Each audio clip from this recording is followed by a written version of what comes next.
Good day mga ka-friendship! For today's video, ang aga nga namin magising. Hay nako! Yung promotion kasi ng Ate Duday ko for Taekwondo is gaganapin pa dito sa Tagaytay. Nandito nga kami ngayon sa Fora Philinvest Tagaytay. Ang layo, diba?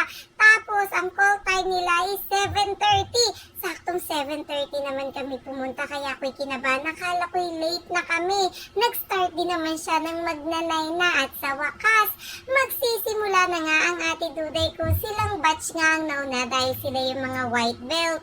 Tiwala naman talaga ako sa Ate Duday ko. Alam kong kayang-kaya niya yan. Abay, excited na nga. Sabi ko, wag kang magkakamali. Bawal magkamali dyan. Mukhang na-perfect naman niya lahat ng mga formation na kailangan. Nauna na nga sila mga white belt dahil nga medyo may karamihan yung white belt na to pero mas marami daw nung nakaraan kaya natagalan pa rin matapos. Kaya naman ang Gujiyo ko, gutom na daw siya. Medyo maaga talaga kami nagising dito. Alas 5 pa lang ng umaga gumising na nga kami at nag-ayos baka nga kami malate na.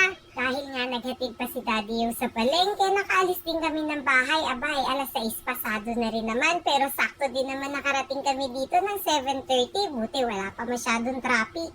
Napakaseryoso naman talaga ng Ate Duday ko sa kanyang pagtataekwondo.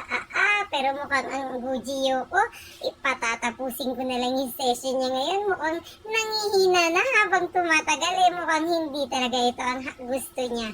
Pinapatigil na nga ni Daddy ang kanyang pagtataekwondo dahil nahihirapan na nga din sa pagsama sa kanya sa oras ng training nila. Pero dahil nga gusto ng Ate Duday ko at mukhang seryoso naman talaga siya sa ginagawa niya. Siyempre, full support pa rin si Mama Yos. At nung napanood niya ni Daddy yung mga training ng Ate Duday ko, doon na nga niya pinayagan na mag-continue na sa pagtataekwondo. Malaking bagay na rin naman to para sa kanila, para syempre i-boost yung confidence nila para sa sarili nila na alam ko namang marami talaga ang Ate Duday ko nun. At syempre higit sa lahat, self-defense na rin, mahirap na talaga sa panahon ngayon.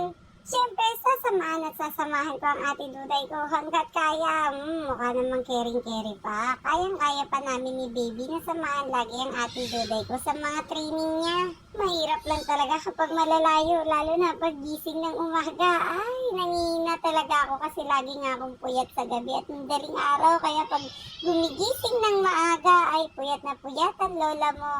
Ito na nga yung final sa exam nila na kailangan nilang masagot yung mga tanong sa kanila at ang galing naman talaga ng Ate Duday ko dahil nasagutan niya agad ng mabilis yung tanong sa kanya. At pagkatapos nga dahil goods na talaga kaming lahat, syempre nag-inasal na kami, dito na kami sa Only Rice. At yun lang po for today's video. Salamat!